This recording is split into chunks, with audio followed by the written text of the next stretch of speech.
పాల సముద్రం. రాక్షసులు దేవతలు ఎప్పుడు కొట్లాడుకుంటున్నారు.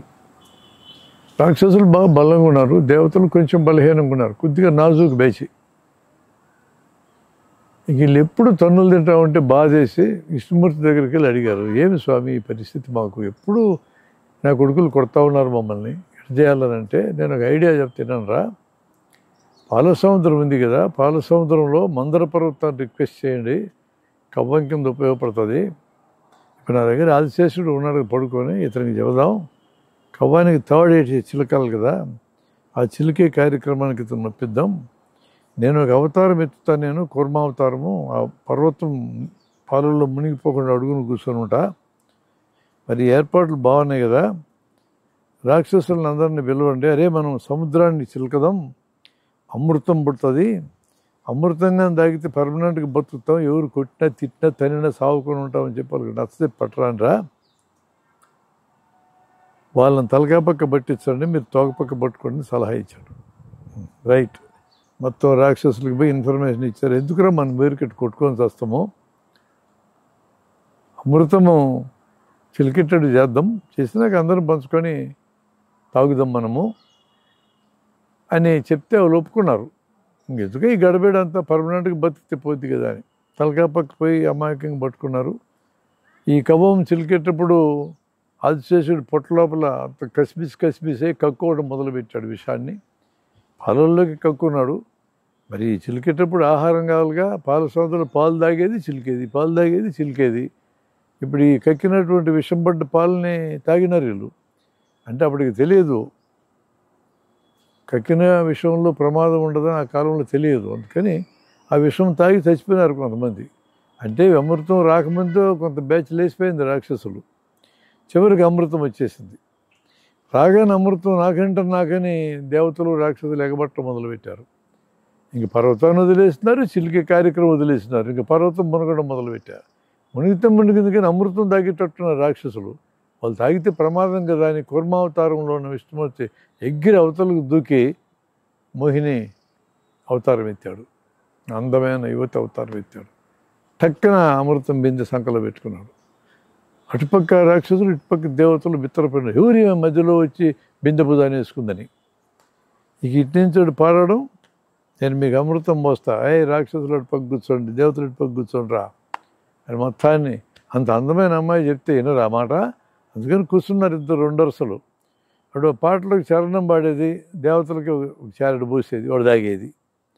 ఇటు రాక్షసులకు పోసినట్టు బిందె ఉంచేది, అమృతం పడకుండా జాగ్రత్త పడేది. ఈ విధంగా పాట పాడుతూ ఉన్నాడు ఆయన. ఇది రాక్షసుల్లో తెలివిగల ఇద్దరు గమనించిన, ఏదో బురిడి జరిగింది ఇక్కడ. అమృతమే వాళ్ళకి పోస్తూ ఉన్నారు, మనకు పోసినట్టు నటిస్తూ ఉన్నారు, బిందెనే ఉంచినట్టే కనపడతా ఉన్నారు. మరి మనకేం సుఖపట్టంలా. వాళ్ళిద్దరి పేరు రాహు కేతు. వీళ్ళిద్దరూ పాట పాడుకుంటూ అటు పోయి ఆ మోహిని యొక్క నడ్డీపు కనపడే టైంలో పోయి దేవతల వరుసలు కూర్చున్నారు. ఇది చంద్రుడు సూర్యుడు గమనించినారు. ఆ కూర్చున్నారు అనుకున్నారు. ఈ మోహిని పాట పాడాడు, దేవతలకు అమృతం పోయాలిగా, టక్కని వీళ్ళిద్దరి చేతుల్లో కూడా పోసింది ఆమె. పోసిన తడు టక్కని మింగేసినారు వీళ్ళు పర్మనెంట్గా బతకాలని. అప్పుడు సూర్యుడు చంద్రుడు కంప్లైంట్ చేశారు ఆమెకి, నువ్వేంది రాక్షసులు ఇద్దరికి అమృతం పోసినావు, మరి ఇద్దరికి పర్మనెంట్గా బతికితే మా కొంపలు కొల్లేరు కావు, ఇద్దరు ఎట్టున్నారు చూడు ఏనుగల్లాగా, వాళ్ళు పర్మనెంట్గా బతుకుతాం మేము అని చెప్పి అనగానే ఇంక మోహినం లేదు గీహనం లేదు, విష్ణుమూర్తి అవతారం ఎత్తి చక్రం బయటికి సర్రన వాళ్ళ మెడకాయలు నరికేసినాడు. అప్పటికి అమృతం గొంతు దాకా పోయింది వాళ్ళిద్దరికి. నరికేసినారు, శరీరాలు రెండు కులిపోయినాయి, తలకాయలు మాత్రం బతికినాయి, అమృతం తాగినాయి కదా. ఎవడరా మా గురించి ఇన్ఫర్మేషన్ ఇచ్చిన వాళ్ళని చూస్తే సూర్యుడు కేతువు గురించి, రాహువు గురించి, చంద్రుడు కేతువు గురించి ఇన్ఫర్మేషన్ ఇచ్చాడని అర్థమైపోయింది. వెంటనే రాహువు పోయి సూర్యుని మింగినాడు, కేతువు పోయి చంద్రుని మింగినాడు. ఇంత పని చేస్తారా మీ ఇద్దరని.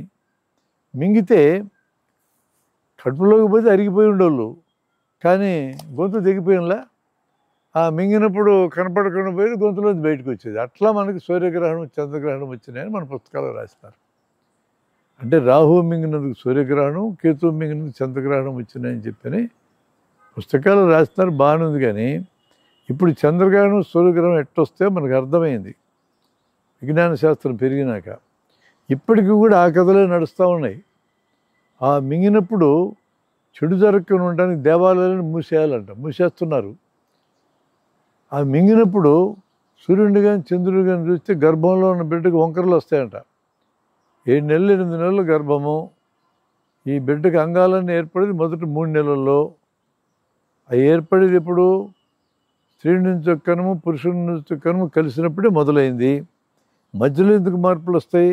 మధ్యలో మార్పులు ఎటు రావు కదా. మరి ఆ విధంగా నమ్మి, పైగా గ్రహణం ఉన్నప్పుడు తినకూడదు, గ్రహణం ఉన్నప్పుడు దర్భలు తెచ్చి నీళ్ళల్లో పెడితే కానీ మన పాపం పోదు. ఇన్ని రకాల నమ్మకాలు అట్లే సజీవంగా బతుకున్నాయి. ఇప్పటికి కూడా అట్లాగే ఉన్నాయి నమ్మకాలు. ఆ కథలు అటు పుట్టినాయి. మనుషులకు ఊహాశక్తికి మనం జోహార్లు అర్పించాలి. అంత బాగా ఊహించి రాస్తున్నారు ఈ కథలు. అట్లా రాహు కేతువుల వలన గ్రహణాలు వచ్చినాయి అనేది మన పుస్తకాల్లో ఉన్నటువంటి